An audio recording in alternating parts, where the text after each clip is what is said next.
Hey guys, tonight we're going to do something a little strange. You're about to travel back in time to a sleepy alpine village where the air is thin, the cheese is suspiciously fragrant, and singing might just get you fined. This isn't a dream, although it may start to feel like one, because tonight you'll discover what happens when a peaceful mountain culture collides with the bureaucratic mind of Swiss tax officials. So, before you get comfortable, take a moment to like the video and subscribe, but only if you genuinely enjoy what I do here. And don't forget to drop a comment telling me what city you're in and what time it is right now.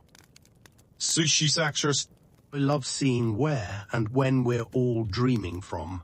In the lights, maybe turn on a fan for that soft background hum, and let us ease into tonight's journey together. Or in Switzerland, the real one.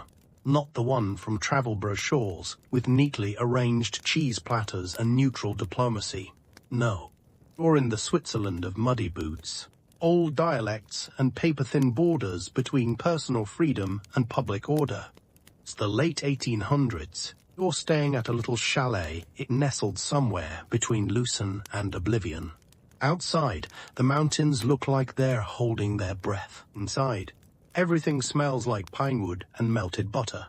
We've just finished dinner potatoes, cheese, and a mysterious meat that you chose not to ask about, and the innkeeper, a friendly man with a mustache that curls like alpine switchbacks, offers you a local bedtime drink.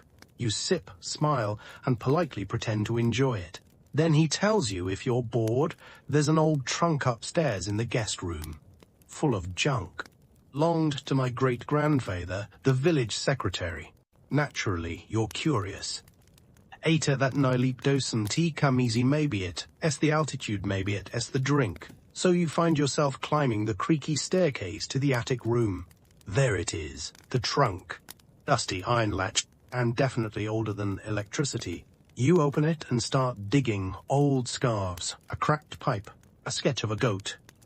Then you find it rolled up, yellowed, tied with brittle string. You gently unroll the parchment. The ink has faded, but the heading is clear enough to read. Proposal, regulation and fiscal classification of yodel-based vocal activity. You blink. There's an official-looking seal. Signatures, dates, stamps, paragraphs outlining what seems to be a proposal to tax singing. Not just any singing. Specifically yodeling. We're not sure if this is real or just a very elaborate joke. But the more you read, the weirder it gets. Document outlines different tax brackets based on yodel volume, duration, and public impact. One note even recommends creating a vocal perimeter around urban spaces to minimize alpine echo pollution. This some sort of satire, a local prank? Or did Swiss officials actually try to monetize the most beloved, awkward, throat-bending singing style ever to echo through the hills? All hooked. You start flipping through the rest of the documents in the trunk. Meeting transcripts, complaint letters from townsfolk, receipts from a yodel inspector. There's even a drawing of what looks like an early decibel measuring horn. From the looks of it, this wasn't a one-off memo. It was part of a real debate, maybe even a policy experiment. You notice several pages marked confidential. That always means you're about to find something good. One record mentions a town meeting in which locals protested the proposal, claiming it violated their right to cultural expression. Another describes a dispute between two farmers, one who loved yodeling at sunrise and the other who claimed it startled his chickens into early menopause. There's a brief report from a cantonal official saying the uncontrolled proliferation of yodeling has led to decreased productivity, sleep disturbances, and general unrest among livestock and men alike. It's signed and dated 1893. Sit buttonly. The old stories about Swiss orderliness take on a new flavor. Maybe it's not that they wanted to ruin fun. Maybe it's that they couldn't figure out how to categorize yodeling. Was it art?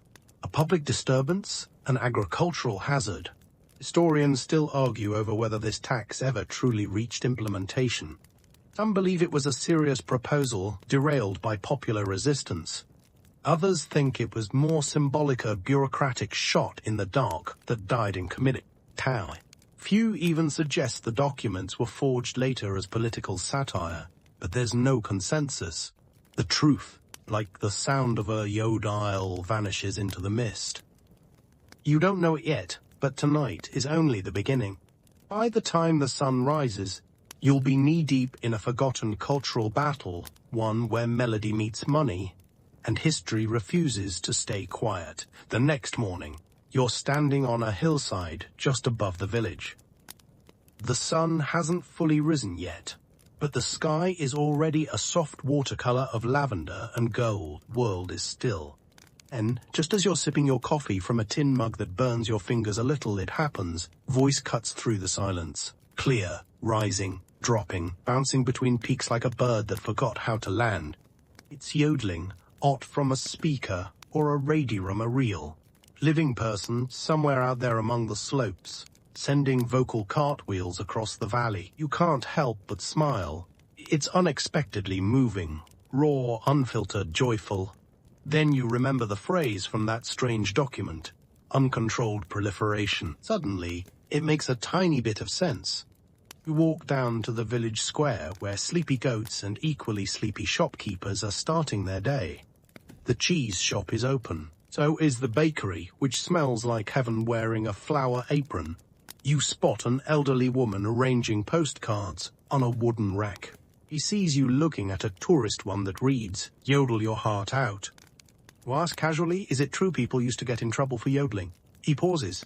Then, with a dry smile, she says, "Oh, not people, just the loud ones." "Ooh, loud," she is, only half joking. She invites you to her home for breakfast, which you accept because hospitality and curiosity often come in the same package. Rye bread and something vaguely resembling jam. She tells you stories from her youth. Her grandfather, she says, was once fined for disturbing the civic peace with unnecessary vocal stylings. The wording was vague. The punishment was very real. Apparently, in the early 20th century, some cantonal governments actually experimented with small fines for what they called unregulated vocal output in rural zones. In practice, that mostly meant yodeling. A loggia? According to her, the argument was that constant singing interfered with scheduled quiet hours, scared off wildlife, and this part she giggles at was blamed by some for scaring tourists away. As if a German family would flee in terror from a happy throat wobble, she says, sipping her coffee. E shows you a faded newspaper clipper aimed on the wall like a family heirloom. Headline: Mayor calls for yodel control measures. It's dated 1906. The article itself is a blend of civic anxiety and comic relief. It describes a heated town hall meeting where two sides clashed. Traditionalists who believed yodeling was an expression of cultural pride, and urban-minded officials who wanted to regulate what they considered noise pollution. Ooh, imagine the scene. Wooden chairs, thick accents, a man pounding the table and shouting something like, "We tax tobacco, we tax beer, why not tax vocal cords?" Turns out, the mayor had proposed a licensing system. Anyone wishing to yodel publicly would need to apply for a permit, list estimated volume and frequency, and agree not to exceed 3 yodels per day. Sunday yodeling was discouraged unless part of a church-affiliated performance. Never passed, but it left behind a weird ripple in history.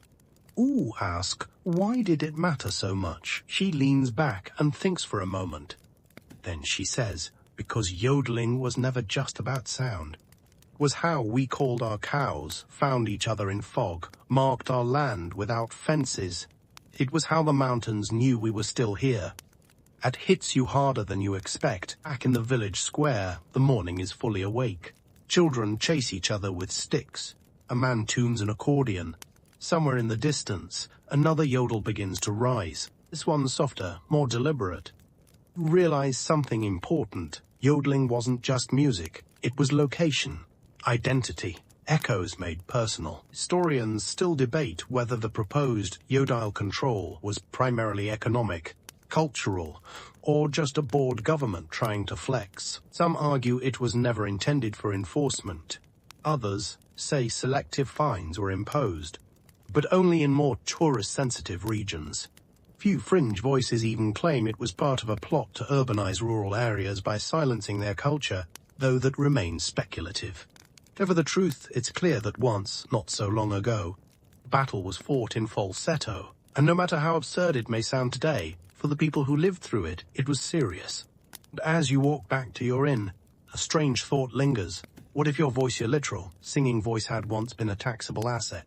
Later that day, you find yourself wandering the cobbled streets of Bern, the Swiss capital. The air smells like roasted chestnuts and bureaucracy. Compared to the mountain village, this place feels cautious, structured, a little too clean, maybe. You're here to chase a whisper. The rumor that, at some point in Swiss history, officials in this very city debated whether yodeling was a cultural treasure or a municipal headache. Your destination is the Bern State Archive, tucked behind a quiet courtyard where even the pigeons seem to obey the rules. You sign in with an elderly archivist who peers at you over her glasses like she's trying to measure your respect for paper. You pass the test. She hands you a white cotton glove and points toward the third floor. A sunlit reading room lined with the smell of history and dust. You begin your dig. You sift through city council minutes, cultural policy briefs, noise ordinance proposals. First, it's all dry. Regulations on market day spacing, horse manure cleanup procedures, one complaint about someone storing pickles improperly. Then, in a 1902 folder marked cultural disruptions, you hit gold. Typed transcript from a city hall meeting. Settle into the creaky chair and start reading. The text is formal, but not without emotion. Several city council members express concern over the increasing presence of traditional alpine singing methods within urban spaces. One refers to yodeling as a sonic aggression incompatible with modern civic order. Another describes a recent incident where a group of visiting farmers yodeled in front of the cathedral, causing several pedestrians to trip from surprise. Stifle a laugh. Gets better. Unofficial proposes a fine structure, not a flat fee but a sliding scale. Volume, pitch, duration, and the number of startled birds would all be considered in calculating the offense. That's not a joke. It's right there, in perfectly typed Helvetica. Considering avian disturbance as a metric of sonic intrusion. Whisper to yourself, only in Switzerland. Then there's the rebuttal. A younger council member argues passionately that yodeling is not a nuisance, but a vital expression of national character. To tax it, he says, would be to place a price tag on our breath, our laughter, our mountains of very echo. The record shows he received limited applause. The debate ends with no vote taken, and a note that the proposal was tabled indefinitely due to unresolved cultural implications. You sit back. So it wasn't just one crazy mayor or a mountain village prank. This reached the inner circle of the Swiss capital. Real people in official buildings once sat down to ask, what if someone sings too loudly and we can't pretend not to hear? At night, over fondue at a local tavern, you ask your server if he's ever heard of the yodeling tax. He pauses, then grins. Oh yes. My grandmother used to say that in the old days, you could pay extra on your cheese taxes if you sang while carrying the wheels down the mountain. But I think she was teasing. Or was she? The academic community remains divided on how seriously these proposals were taken. Some say they were performance bureaucracy, legally recorded but never meant for enforcement. Others point to scattered historical finds and anecdotal evidence that suggests some cantons experimented with restrictions, especially during market festivals. Then there are those who argue that the yodel itself changed in response. They claim that alpine communities began yodeling more softly, less frequently, in part because of outside pressure. As one cultural historian puts it, we don't always silence people with laws. Sometimes we just make them feel embarrassing, or walk back to your hotel under a sky full of stars. Somewhere out in the dark, beyond the grid of Bern's polite streetlights, mountains are still standing. Or wonder, can a sound be wild enough to threaten a government? If so, what does it say about the government? The next morning, you catch a regional train heading south. watching the tidy towns blur past like someone tidying their memory drawer. Your destination? Tiny village near Interlaken, where a retired tax officer named Herr Ruweg reportedly kept old municipal reports that never made it into the central archives. I'm not entirely sure what you're chasing anymore. A forgotten law, a cultural misunderstanding, or just the echo of a very persistent song. The story has its hooks in you now, and your curiosity is marching ahead with little regard for practicality. The train drops you off at a station with one bench, one vending machine, and 0 people. You follow a gravel path uphill to a modest chalet with green shutters and a wooden eagle nailed to the front door. A dog barks. Then the door creaks. Open. "Ah," says the man inside, squinting at you. "You'll hear about the singing nonsense." E2 startled to reply, but he has already turned around and left the door wide open for you to flow. "Ah," says the man inside, squinting at you. "You'll hear about the singing nonsense." E2 startled to reply, but he has already turned around and left the door wide open for you to follow. Inside, the place is crammed with paper, not books paper. Folders, loose notes, rubber-banded bundles stacked like lasagna on every flat surface. You duck under a dangling roll of tax stamps from 1910 and follow Herr Rueg into a back room. He pulls out a dusty ledger and slaps it down on the top volume 6. Usual filing. You open it, inside a page after page of strange complaints. One from 1898. Citizen reports neighbor's cowbell as disharmonious and emotionally aggressive. Another from 1903. Man fined for outing poetry too loudly from barn roof. And you see a tax notice from the village of Sir Griswell. Andric barely visible. It reads, "To Jacob T. Offense, unauthorized harmonic projection. Fine 3 francs or 2 hours of community silence duty." Look up. Community silence duty? Ueg nods solemnly, made him sit on the chapel steps holding a sign that read, "I disturb the stillness." You try not to laugh, but he joins you, wheezing through his mustache. Apparently, for a short period between 1901 and 1904, a few rural communities attempted to classify loud yodeling as a non-essential sound event. Not banned, but regulated, taxed as a luxury activity like fireworks or public dancing. The tax forms included bizarre categories. One listed volume zones with higher rates for echoes that traveled into neighboring municipalities. Another tried to assess emotional disruption value, which historians still don't fully understand. Who ask if any of these were ever emphasis shrugs. Maybe once or twice people mostly ignored them, or they paid in cheese. Of course they did. There's one more document that catches your eye. A letter of protest signed by 37 villagers, arguing that yodeling should be considered a spiritual act and thus exempt from taxation. The reasoning?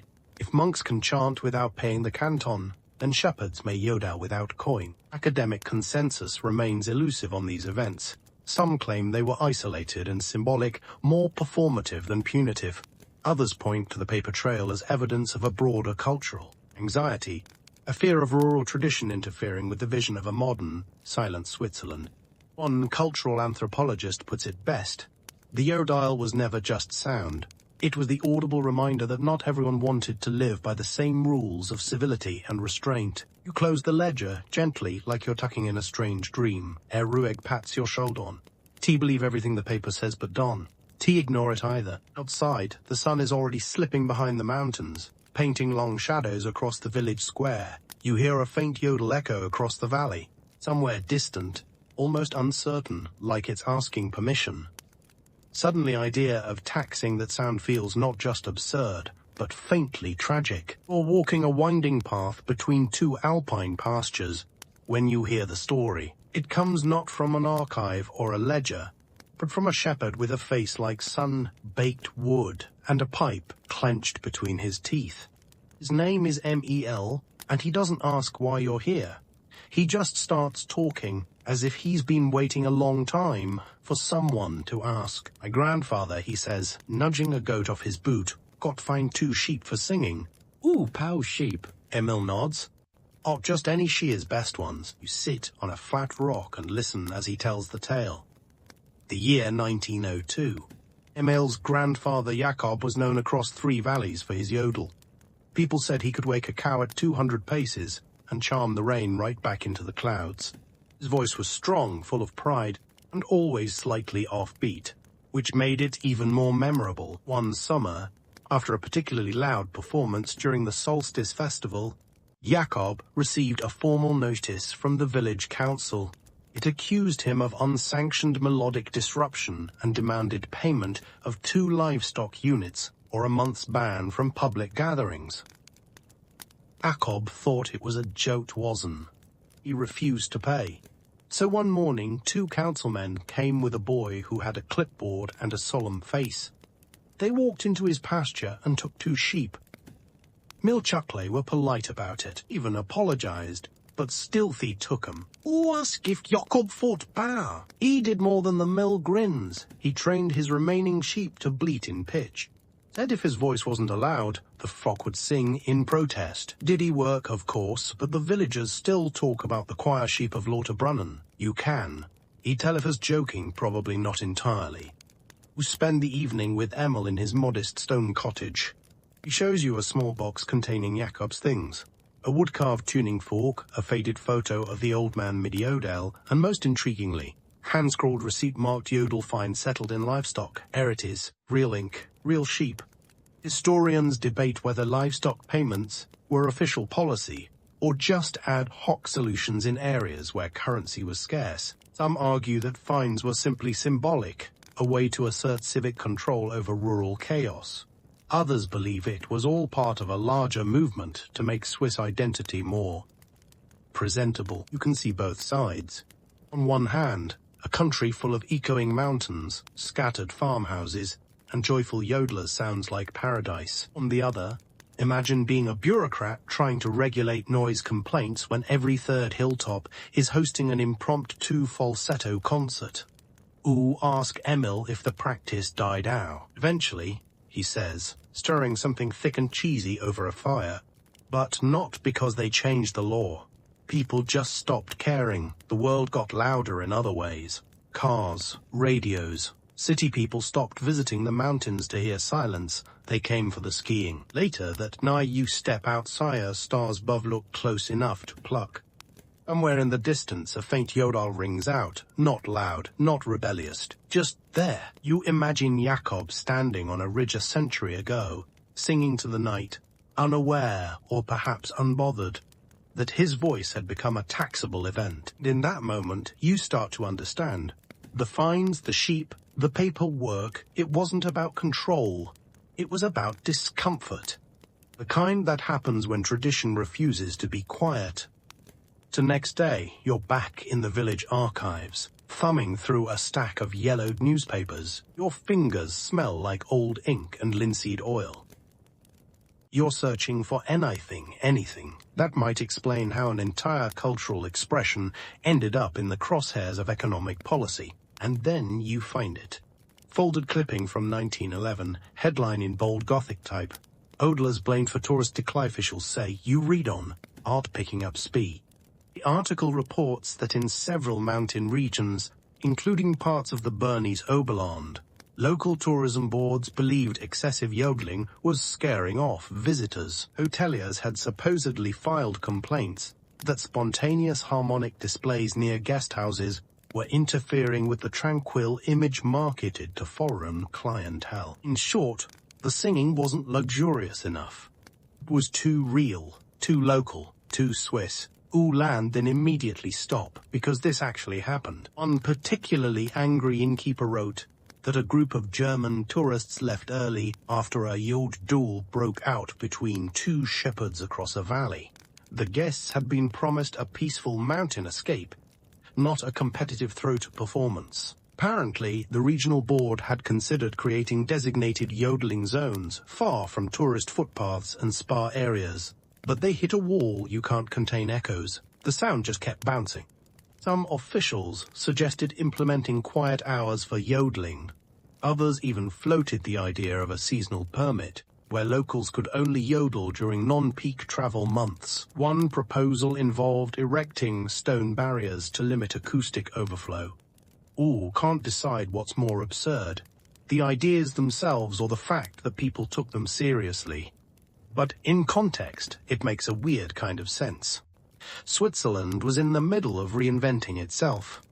The railroads were bringing in more foreigners. Postcards, chocolates, and chalet dreams were being exported en masse. and the sound of an unfiltered mountain man yelling vowels into the sky just didn't fit the branding. One tourism analyst even wrote, "To present Switzerland as a place of quiet contemplation, we must treat noise, even traditional noise, as a liability." Historians still argue about whether the tourism industry truly pushed for yodel suppression, or whether these were isolated complaints amplified by press sensationalism. Some believe the whole idea of anti-yodel sentiment was exaggerated by nationalist publications to stir rural pride. Others point to actual meeting notes from hotel associations that list local sound pollution as a negative review factor. Whatever the true effect was real, anecdotal reports suggest that, by the 1920s, spontaneous public yodeling had decreased dramatically. People began to yodel less near train stations, hotels, even town squares. Some families discouraged their children from doing it in public, calling it mountain talk. Do you realize something important here? A finer sheep payments, the council debates, those were tangible, easier to protest. But this was quieter, a social tax. One paid not in front francs but in embarrassment. You step outside the archive and walk to the edge of the lake. The mountains are mirrored perfectly in the water, still and pristine. It's beautiful shore, but also curated, managed, almost too silent. You wonder, did the tourists come for the silence? Or did the Swiss learn to be quiet for the tourists? You don't have an answer, but you do know one thing. Somewhere in these hills, a shepherd once lost his sheep because he sang too loud, and a tourist once packed his suitcase because the mountains sounded too alive. Both of them walked awaking their heads for entirely different reasons. They were standing in the middle of a wood-paneled chamber, the kind with creaky floors and velvet drapes, where cigars once outnumbered ideas and mustaches carried more authority than law degrees. It's the old municipal hall of Thun, and tonight you've been granted access to a transcript that hasn't seen daylight in over 100 years. It's a record of the Great Yodeling Debate, dated March 7, 1907. It captures a special session of the Cantonal Assembly convened to discuss what they diplomatically called the regulation of acoustic expressions in public environments. A dozen men in waistcoats gathered under chandeliers, trying very seriously to talk about how much yodeling was too much yodeling. You sit at a long wooden table as the caretaker hands you a thin bind till smelling faintly of tobacco and old parchment. You begin to read.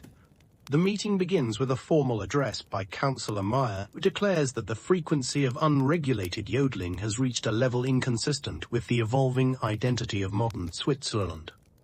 He proposes a draft ordinance that would impose a modest tax on vocal emissions exceeding 75 decibels in public areas, yodeling included.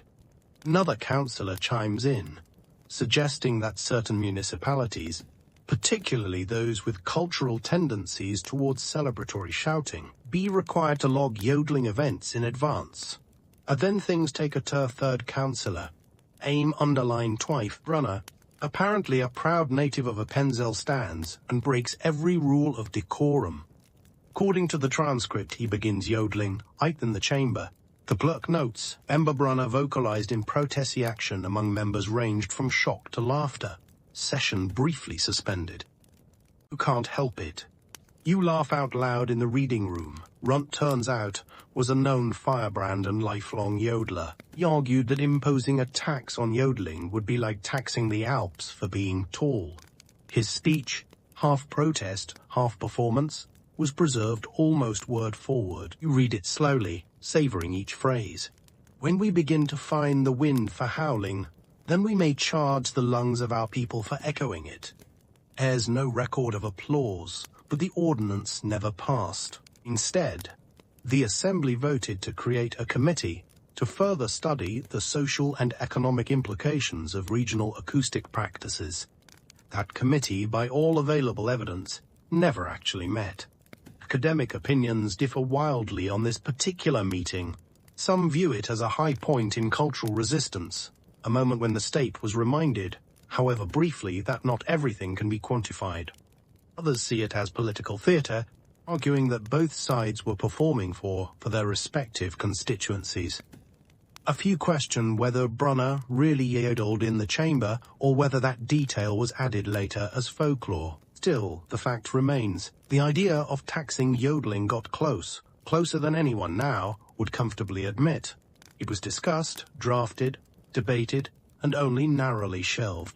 You lean back and stare at the ceiling, once decorated with carved cherubs now long faded. You picture that night the gas lamps flickering. The silence before Brunner's voice rose like a bird let loose indoors, and the echo of his protest trapped in velvet curtains and marble walls. It's funny, you think. For a country famous for neutrality, Switzerland has had a surprisingly dramatic relationship with noise. And in that quiet chamber you hear it, the memory of defiance not spoken, but sung. You're back in the mountains now, at a modest cultural center perched above a small village where the goats still outnumber the humans. Building smells of varnished pine and heritage pride. A temporary exhibit inside is titled The Sound of Belonging. Vocal traditions of the Alps. You step through the doorway expecting photos, maybe some folk instruments. But what you find is an actual hearing chamber. Round wooden, designed to bounce sound in odd, immersive ways. You sit in the center on a worn red cushion. Button lights up on the wall. You press it. Suddenly, surrounded by voices not just singing yodeling. High, low, rhythmic, broken, harmonic, some melodic, some wild. The sound moves around you like wind trapped in memory. Each voice layered over the next until it feels like a single living presence made of breath and mountain air. It fades. The question appears on the wall. If sound belongs to no one, who has the right to control it? Who sit with that? Later, in the exhibit hall, you meet a woman named Ursula, who helped curate the show. She's got sharp eyes, windburned cheeks, and a voice like she's been explaining things for a very long time. Ask her the question from the wall. She nods. That was the question they faced, you know. The officials, the villagers, the hotel owners, even the singers themselves. Who owns sound? You walk with her through the exhibits, passing old LP, hand-carved Alp horns, and a glass case containing a legal notice from 1915 that reads, "Public projection of the voice must remain within appropriate acoustic bounds." Sula rolls her eyes. They try to define appropriate with numbers, with zones. They never quite managed to measure dignity. She leads you to a display board that outlines the opposing arguments from that era. On one side, public space requires regulation. On the other, cultural expression must remain free. Somewhere in the middle, silence has a right too. Stop there, islands. The unsung victim in this whole saga. Turns out, some of the loudest pushback against yodeling didn't come from politicians or hoteliers, but from townspeople who simply craved quiet. One man reportedly tried to start a league for civic stillness, dedicated to preserving public peace from what he called acoustic invasions. Another filed repeated complaints claiming yodeling was interrupting his digestion. Historians disagree on whether this silence movement ever gained real traction. Some dismiss it as one man's noise-induced crusade. Others suggest it reflected a broader anxiety during a time when Swiss identity was being pulled between rural pride and modern restraint. And here's the catch. They were both right. Yodeling was beautiful and yodeling was loud. It was a symbol of freedom, but also a source of friction. It meant connection to the land, but not everyone wanted to be reminded of that connection every morning at 6:15. Ask Ursula if anything like the vocal tax could happen. He pauses, not the same way. The question never really left. Now it's noise ordinances, festival permits, the decibel meters at city concerts. We still draw invisible lines between what is celebration and what is disturbance. The difference now is we use apps. Outside the cultural center, a group of teenagers are rehearsing a modern yodel fusion track, something between EDM and throat singing. You smile. Sula let them be loud. History always tries to hush them later. Look out across the Valasun is lowering behind the ridge, casting long, dramatic shadows across the grass. Somewhere in that silence, you imagine the ghosts of voices past some find, Some celebrated, none entirely forgotten. You're sitting on a bench carved from a fallen pine tree, halfway up a trail that zigzags into the higher peaks, kind of place where clouds flirt with treetops and your breath starts to taste like cold stone and melted snow. You're not here for the view, though it's absurdly beautiful. You're here because of a letter, not just any protest letter. 120 years ago, a group of mountain villagers signed a document addressed to their cantonal government. It wasn't polite, wasn't even particularly coherent in places, but it was loud, figuratively and literally. And the closing paragraph was a poem, Yodel, actually written in stylized notation right there on official parchment. You brought a copy with you. You unfold it slowly, the wind trying to pry it from your hands. The words are uneven, full of emotion, outrage, and strangely humor. If you tax our song, we'll tax your silence. If you find our joy, we'll find your frowns. Ooh, grin. The mountain air makes everything feel just slightly more dramatic. Signatories included herders, woodworkers, a cheesemaker, 3 children, and someone who identified only as third part-time poet. At the bottom, in thick charcoal, someone had scrawled, "We do not pay to breathe." Historians still debate the authenticity of the letter. Some call it apocryphal, arguing no such protest ever reached the cantonal desk. Others claim the letter was intercepted and quietly archived to avoid embarrassment or escalation. A few believe it was theater from the beginning, a performative response to what many felt was a performative law. That has the part that's not debated. That same week, villagers in at least 4 separate communities staged simultaneous yodel walks, marching through town centers, fields, and even church courtyards, singing loudly and without shame. Not organized, not uniform, just people refusing to be quiet. A newspaper described it as a riot made of Vaulu. Picture it now. Elderly women with aprons flapping in the wind, teens hitting notes they hadn't quite mastered, a baker with flour on his shoes, all yodeling not for tourists, not for tradition, but for resistance. Some accounts mention local officials standing awkwardly at the edge of these gatherings, unsure whether to take notes or join in. One mayor reportedly cried a little. It's difficult, you realize, to criminalize something that's also deeply joyful. You imagine being a bureaucrat tasked with enforcing this tax. Do you stop a child mid-note? You find a grandmother humming while milking her cow? Do you knock on someone's door because their goat's startled and someone answered in song? It's absurd, and also heartbreakingly familiar, because every culture has had a moment like this one. Laughter, music, or dance threatened to become too loud for someone's comfort. The academic literature refers to this period as the echo protests, a term that sounds poetic until you realize how literal it was. People yodeled into the hills not to express beauty, but to be heard. And not just once but twice, once in voice, again in echo. They wanted their defiance to Baunu sit with that, wire to paper rustling softly beside you. Bellowing the valley, a bell chimes from a distant church tower. Somewhere even farther, faint but unmistakable, you hear the wobble of a voice climbing the air. Yodot, part of a protest, not part of a festival. Just someone somewhere being loud, because they still care. The next place you visit is a bit unexpected, a university. More specifically, the musicology department of a small Swiss college that has, for reasons both charming and perplexing, devoted an entire archive to vocal cartography. Yes, that's a real phrase. You're met by Professor Amélie Keller, who wears thick glasses and a sweater full of lint but greets you with the enthusiasm of someone who just found a fossilized banjo. You'll hear about the yodel tax, she says, before you even introduce yourself. Una, a little stunned. She grins. People don't usually ask about that unless they're very lost or very determined. Earns out all, both. She brings you to a study room filled with audio equipment, old wax cylinder players, and shelves labeled harmonic geography and illegally loud monks. Ooh, like it here immediately. Amélion, you are filled delayed, que acoustic contemporain, cantons. Inside are government memos, early acoustic surveys, and hand-drawn maps showing where yodels were most frequently heard, red dots blooming like flowers along ridgelines. But what really grabs your attention is something she calls the decibel sketch.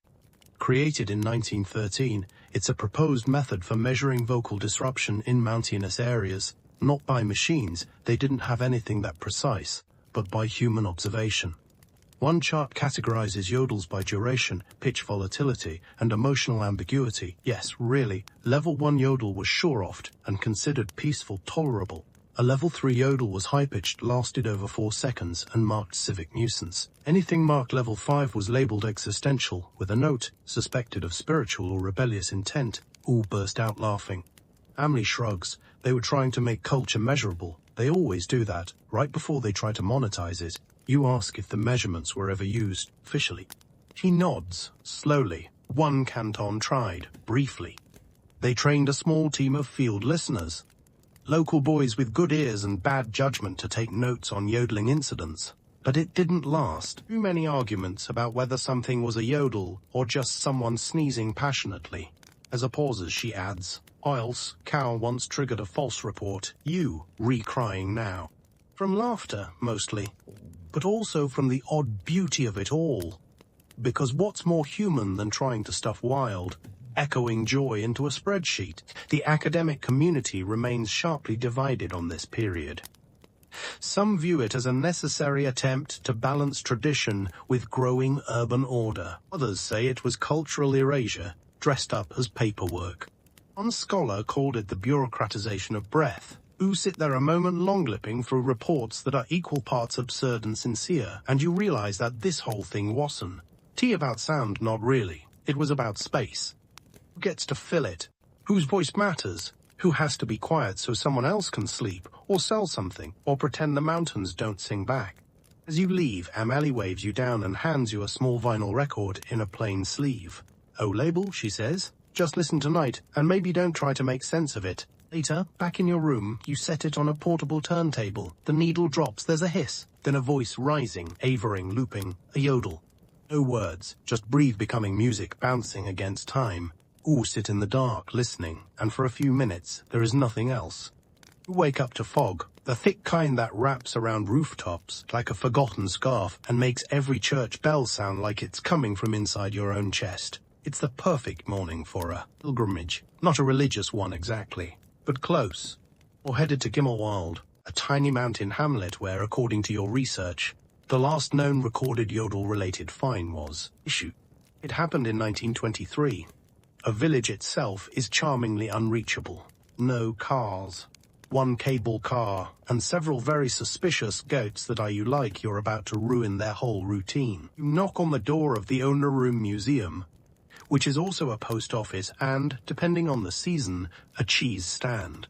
The woman who answers is wearing a sweater with tiny embroidered cows and introduces herself as Lot. "Know why you're here," she says. "Everyone always asks about the postcard rack, but yow, you want the ticket." Ooh, blink. "The ticket?" She pulls out a small drawer behind the counter and produces a creased document, carefully laminated. Violation 4, Unauthorized Vocal Projection, Local Bylaw 12 Fender, Klaus M8, May 19, 1923, 4 francs or 12 hours of civic mute. You can't stop smiling. This is it, the last known official yodel fine. The story, as Lot tells it, goes something like this. Laus was a young man with a powerful voice and very little patience. He yodeled constantly on paths, during meals, sometimes mid-conversation. One spring morning, he was yodeling down tea to his cousin across the valley when a group of well-dressed tourists passed by, visibly alarmed. They had come for the Swiss Quietude experience, part of a new luxury travel program, advertising pure silence in the untouched Alps. Klaus's enthusiastic falsetto was not included in the package. A guest complainer local tourism office, eager to avoid scandal, asked the village council to take action, and so the fine was issued. But here's the twist. Klaus refused to pay. Instead, he showed up at the next village assembly with a flute carved from a hollow carrot, and played a melody version of his yodels until the meeting disbanded in confusion. You ask Lot what happened next. He shrugs. Eventually, they just stopped trying. Klaus got married, had 4 children, and yodeled right through his own funeral procession. Ooh, step outside and look around. Gimmelwald hasn't changed much in a century. Chalets still lean slightly in the wind. The mountains are still unbothered. Somewhere you swear you hear someone humming low and slow like a voice waking up. Historians differ on whether the 1923 fine marked the end of the official anti-Yodel efforts. Some say it was the last gasp of an outdated policy. Others suggest quieter forms of suppression took over cultural pressure, tourism expectations, radio stations refusing to play alpine vocals. Most agree that, after Klaus, something shifted. The energy to regular joy just didn't seem worth it anymore. You take a photo of the laminated ticket and thank lot. Who insists on giving you a wedge of cheese for the road? And also the story. You begin your descent on foot, following a winding trail down through mist and pasture. Your footsteps are soft, the air is still, and yeah, you feel it again. To shout, not to speak, to sing. You let out a short, lumsy yodel into the cloud. It echoes once, then again. Somewhere far below think you hear another answer. Or back in the lowlands now, where the landscape flattens and the echoes don't carry the way they do up in the hills.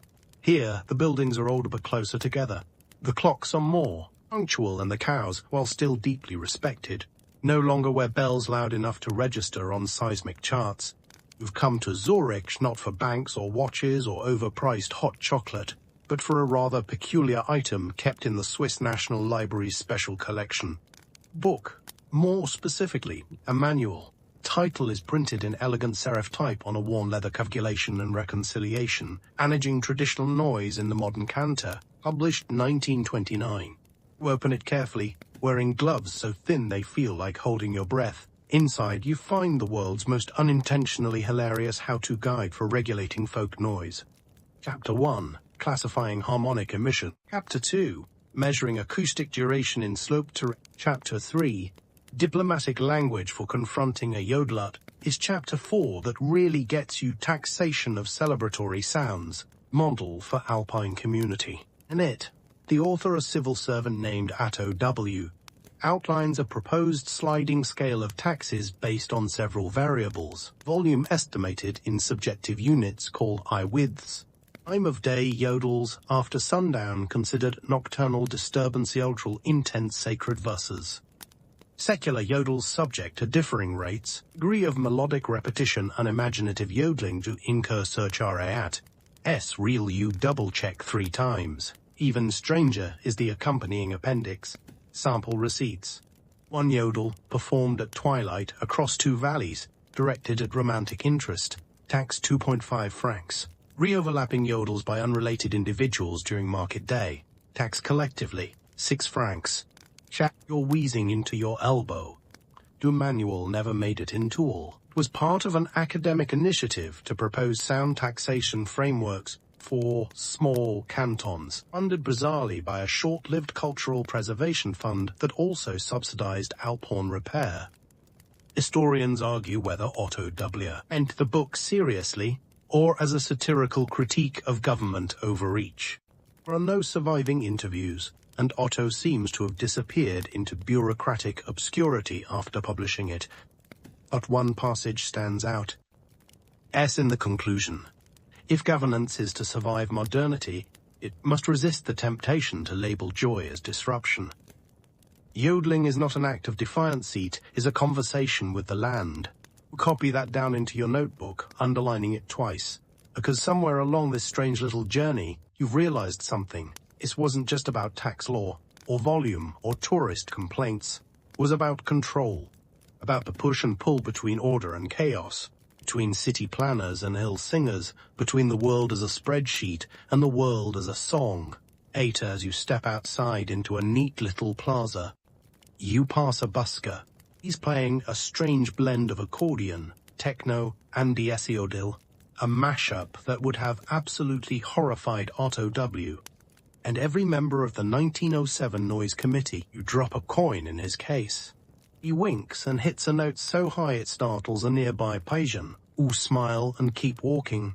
Somewhere between laughter and legacy, you realize the mountains may have echoes, but so do cities. You just have to listen differently. Or on a boat now, small, white paddle steamer gliding across Lake Lucerne.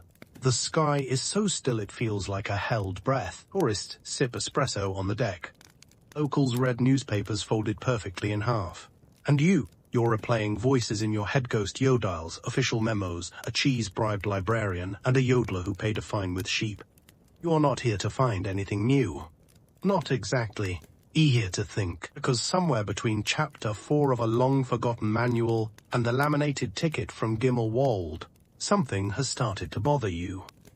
A quiet itch behind the ears, the kind that only gets louder when everything else gets quiet.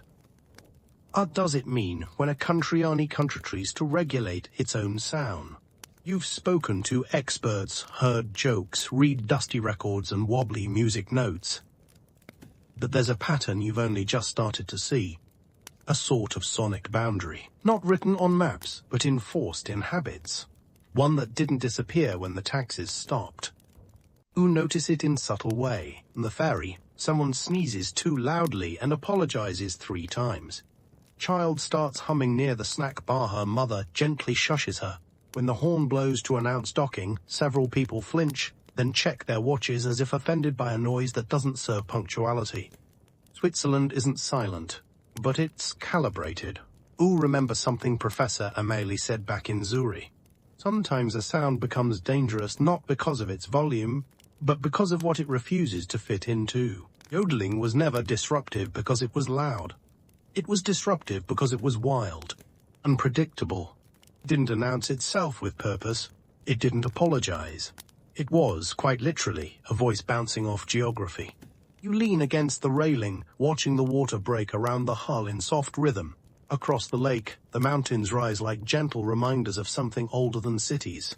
And for the first time, wonder, at sounds are you hearing anymore how many voices got quieter voluntarily? Gradually until they disappear. Historians say the Yodel tax never truly took hold, that it was an odd moment in bureaucratic experimentation. But maybe that's not the whole story. Maybe the real success was in the fines. Maybe it was in the idea itself that sound could be managed, categorized, and discouraged just enough to make people adjust. Not stop, just hesitate. And hesitation, after all, is the beginning of silence. Boat docks with a gentle bump. You step off with the others. There's a cafe on the shore, already filling with the sound of spoons on porcelain and soft cafe jazz that seems chosen to avoid offending any demographic. Sit by the window and write a single sentence in your notebook. The quietest tax is the one you convince people to pay without asking. You close it and sip your coffee, now faintly aware of just how many sounds we've filtered out of modern life in the name of calm. You're deep in the Emmental region now, where the hills roll like soft green waves, and every window has lace curtains that seem to whisper, "Keep it down." The locals here don't yodel much anymore, at least not in public. But they remember when they did. We're invited to a community center that looks more like a large wooden barn. Inside, a group of older villagers has gathered for their weekly music circle. Accordions, zithers, even the occasional dulcimer. Every instrument is accounted for, except one. No one's singing. You ask about it gently, unsure if it's a sore subject. A man with cloud-colored hair and suspenders shrugs and says, "People just stopped. We didn't mean to. We just got quiet." But then, during a break, someone brings out an old photograph. It's sepia-hatted and creased down the middle. It shows a group of teens in traditional dress, standing on a ridge, mouths open mid-song. On the back, Midsummer, 1951, no one complained yet. They pass it around, each chuckling a little, the way people do when remembering a version of themselves that wasn't worried what the neighbors thought. Ask what happened, and woman says the radio came. Another ads, then the train, then the tourists, then the rules. A third says nothing, but hums softly under her breath. Just a note or two, like she's trying it out again. You realize it's not that they can't yodel. They just stopped believing it was for them. Historians describe this as the cultural containment fascia term as clinical as it is tragic. During the mid-20th century, as Swiss identity became increasingly associated with polished tourism and global neutrality, messier folk traditions were quietly shelved. Yodeling wasn't banned, it was rebranded, no longer spontaneous. No longer shouted from hillsides just because your cows came home. It was choreographed, staged, performed at festivals in neat costumes, with carefully printed programs. Tidy echo of what had once been gloriously untidy. Oven-supported choirs replaced mountain duos. School books offered sanitized folk songs but left out the rebellious ones. Meanwhile, real yodelers found themselves becoming oddly part of history alive, but treated like artifacts. Scholars still argue over whether this was cultural preservation or cultural embalming. Some say structure saved the tradition from disappearing completely. Others argue that the tradition did disappear, it just left behind its costume. Back at the community center, one man picks up a triangle and taps it absent-mindedly. Another sighs and says, "You know, we used to yodel at weddings, births, even funerals. Not as performance, just because it helped the feeling come out." You ask what would happen if they started again. If, just for tonight, someone stood up and let it out. They all look at each other. There's a moment. Then the woman who hummed earlier clears her throat. He doesn't stand. Doesn't raise her hands. She just opens her mouth and lets go. Quiet, soft, shaky, but unmistakable yodel. Not for show, not for protest. Just for her. Another voice joins. Then another. Soon the whole room is vibrating with a sound that doesn't belong on a program or a tax form. It's ragged, beautiful, human. You sit perfectly still, eyes closed, letting it wash over you. Sounds like longing and memory and cheese and heartbreak and sunlit ridges and laundry on lines. Sounds like something that was never meant to be tame. And it ends. No one says anything for a moment. And the man with the triangle chuckles and says, "Well, no one came to arrest us." Everyone laughs. The kind of laugh that means we remembered something. Ooh, leave that night with your chest full. Not just of sound, but of a truth you didn't expect to find here. Ottal silence is imposum of it. Each you at sometimetamenti mess, you just need one voice to break it. You're on your way back, no-be train, this time. The kind that glides through tunnels, like it's too polite to disturb the landscape. Scenery rushes past. Green fields, sleepy towns, cows so perfectly arranged they look staged. Or seated beside a window, journal in your lap, earbuds in but no music playing. Just the rhythm of the train and the thrum of your thoughts. You've spent days, weeks, chasing the faint echoes of attacks that never quite became law. And yet, somehow, it changed everything. Ooh, flip through your note. Messy, smudged ink, coffee stains, doodles in the margins. You see quotes from historians, bits of overheard yodels, council meeting minutes from 1907, a badly sketched goat in sunglasses.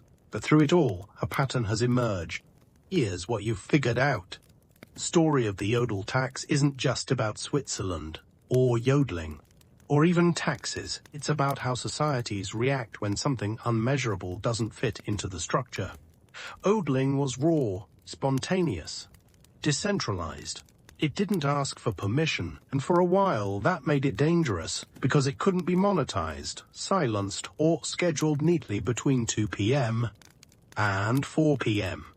on the town square stage. That kind of sound scares people who like control, to made lawmakers twitchy, hoteliers uncomfortable, neighbors annoyed. But it also made singers brave, villages defiant, and mountains a little more alive. Ooh, lean your head against the window and think back to Klaus in Gemelwald, refusing to pay his fine. Councillor Brunner yodeling in a legislative chamber. The museum guide who slipped you cheese and history in equal measure. And to that woman in a mental who remembered her voice right there, in real time, and you smile. 'Cause here's the most absurd, beautiful truth of all. They almost tax joy. Joy yodeled back. Ooh, write that down, underline it, then close your notebook. Side, a ridge comes into view. Can't be sure, but you think you see a figure standing near the edge, hands in pockets, head tilted back. And just for a second, the wind brings you a sound. Not loud. Not polished, just a voice, rising, calling, unapologetic, and free.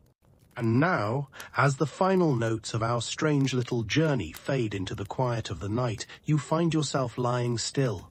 Not on a train, not on a mountaintop, but right there in your room, wrapped in blankets, drowsy, maybe even a little warm behind the eyes. He wandered through yodeling protests, council debates, echo chambers, and silent valleys.